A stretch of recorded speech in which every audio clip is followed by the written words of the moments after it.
Namaste from India. This is Murli Krishnan, President of Xiaomi India. It is a privilege to be invited to address all of you today. I'm here to talk about a problem that marketing has had, currently has, and for all practical purposes will continue to have. And this concerns its most significant stakeholder, the customer. Now, we have many leaders here at the World Marketing Summit. Many more perhaps viewing and listening to thought leaders talking about various perspectives of marketing. And amongst the different topics that get covered in the course of these couple of days, the one underlying theme that is certain is that marketers want to ensure that their customers have a good experience, be satisfied and happy, and of course, keep coming back to the brand time and again in the future. The intent is honorable, but the big question is how many of us marketeers follow through and act consistently on this intent? In their article on co creating unique value with customers, Prahlad and Ramaswamy start on a very somber note.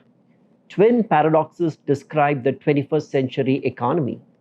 Consumers have more choices that yield less satisfaction, and top management has more strategic options that yield less value. The history of the industrial and the post industrial world is littered with numerous cases of disappointed, or should I say, disenchanted customers who either vent their ire and frustration on social media or spread a doomsday vibe, a negative word of mouth, or even worse, keep quiet, ending up suffering silently and frustratingly so.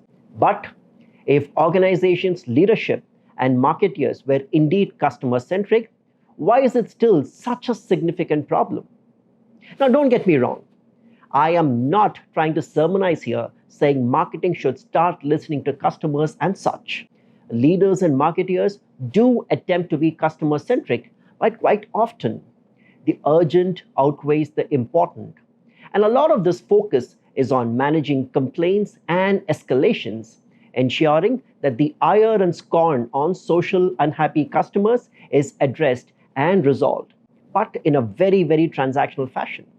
In this process, little attention is placed on what the customer wants, what her actual pain point is, and how that need or want can be served.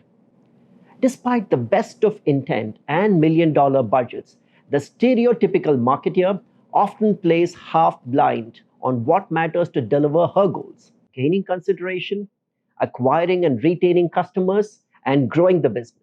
The stereotypical marketer is adept at steering the brand ship from the perspective of brand metrics rather than experience metrics. The market and the customer are viewed as a funnel or maybe even a leaky bucket where customers are statistics, and in the bargain, the perceptions, the emotions on what the customer is actually thinking of and doing or intending to do get missed in the woods. Despite the best of intent, is customer experience getting overlooked in the bargain? That is the question. Before I move on, it is helpful to pinpoint and define what customer experience means. It encompasses every aspect of a brand's offering: the product, the packaging, the service delivery, the retail touchpoints, advertising, visual merchandising, ease of use, customer support, reliability, and much more. Yet, these critical aspects of customer experience are often handled by different organizational stakeholders, now, which could reflect a risk that these stakeholders may not pay the required attention. Further, how do their separate decisions influence or impact customer experience? And how do the various actions play together?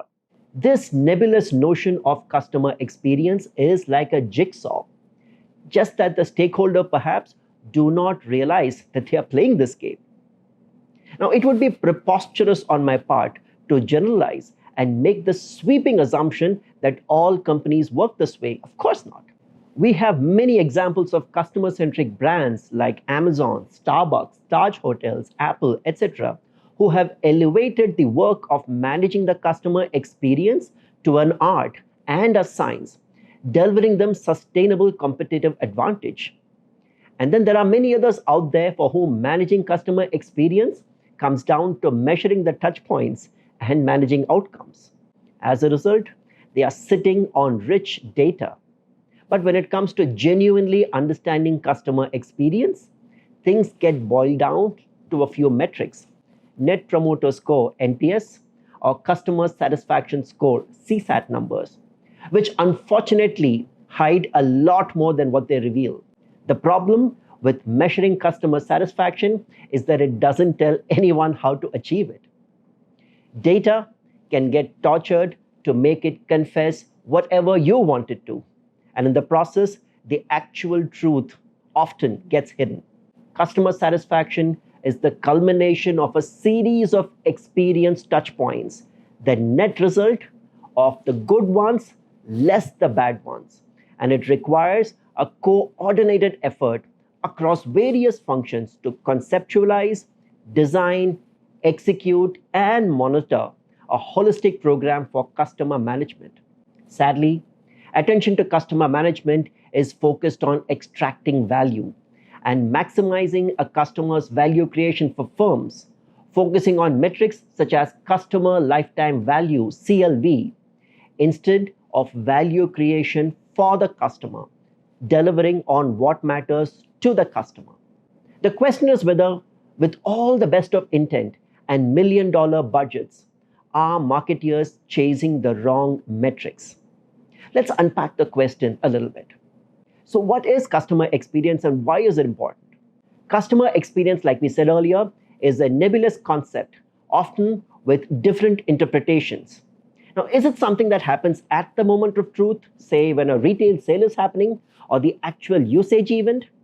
But then, what precedes it will impact it, and so will what happens in the post-purchase or usage or support journey.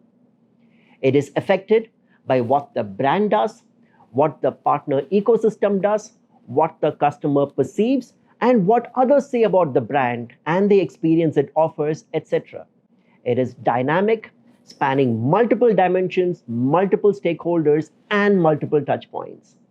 It evolves over time and with changes in the external context or environment. For example, think of a classic retail shopping experience and how that has changed from the traditional mom and pop store to organized retail to upmarket malls and now online shopping, even converging into omni-channel experiences.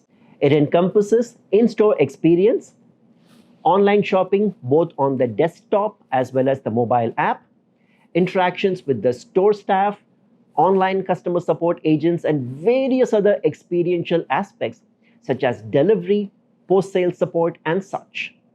And none of these remain static since the market, competition, and customers change with time.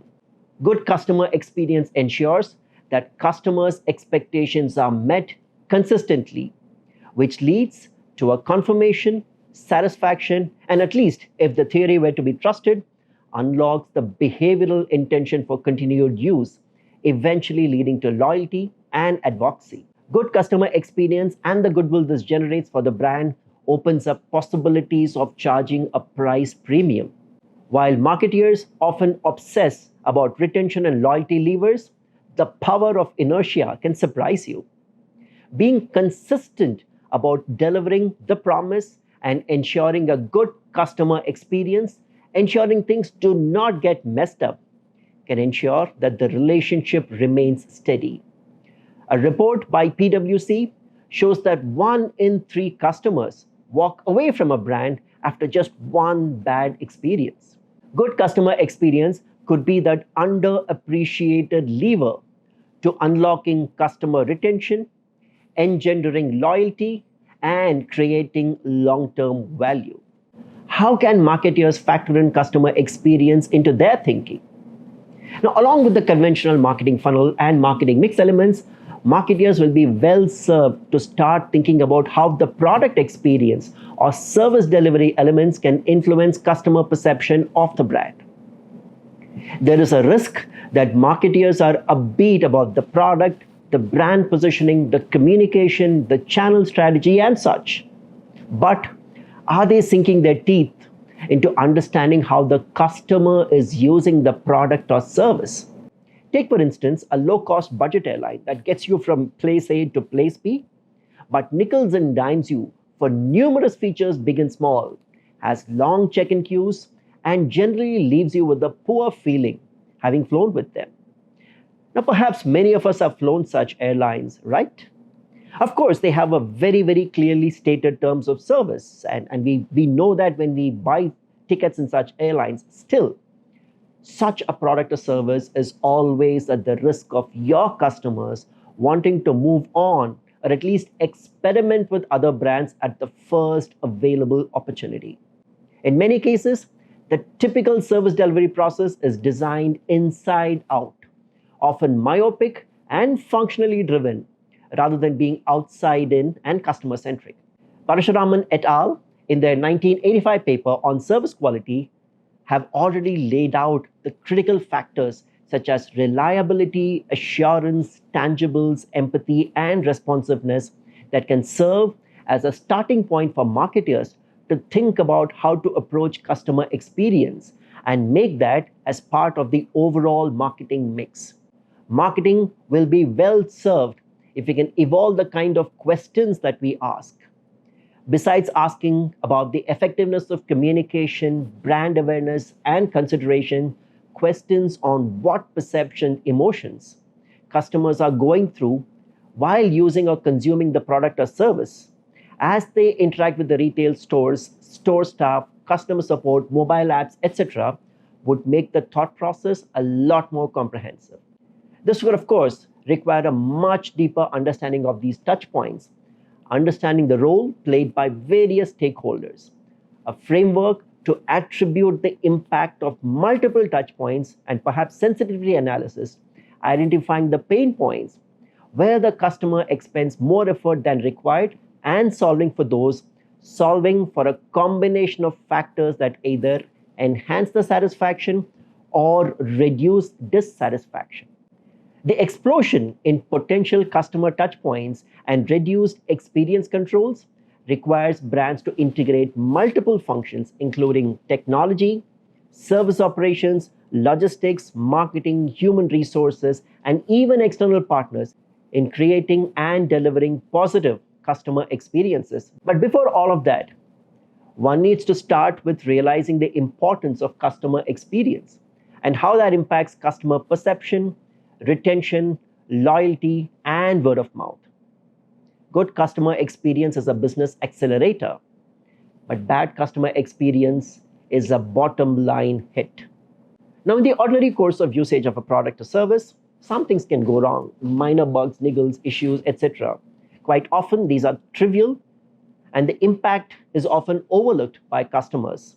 But if this happens often, low severity, high frequency problems are enough to tip a section of the audience to the other side, resulting in churn.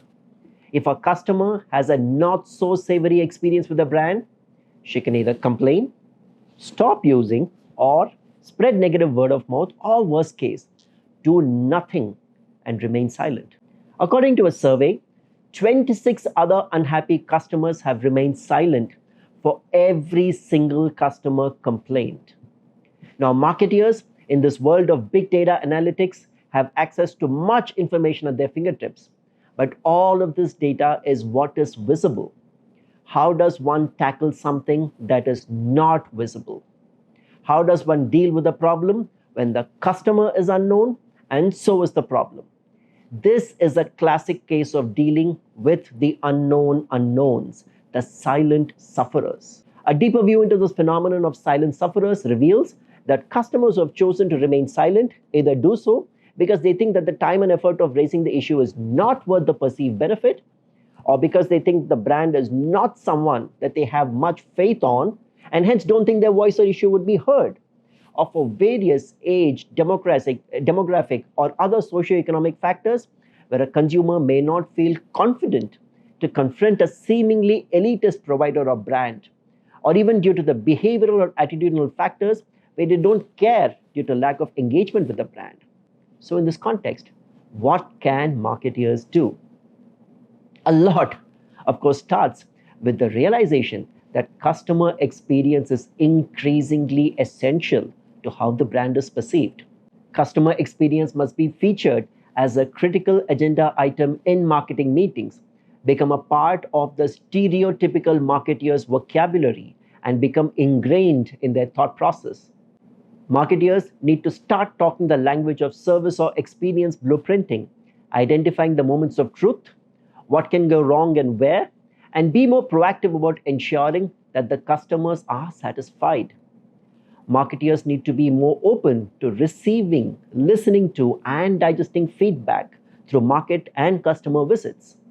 Interactions with customer service teams, marrying sales and usage data with customer complaints and related insights, etc., would help frame a more holistic customer centric perspective amongst marketeers. For example, Adidas learned that 70% of their customers consider sustainability as a significant buying factor.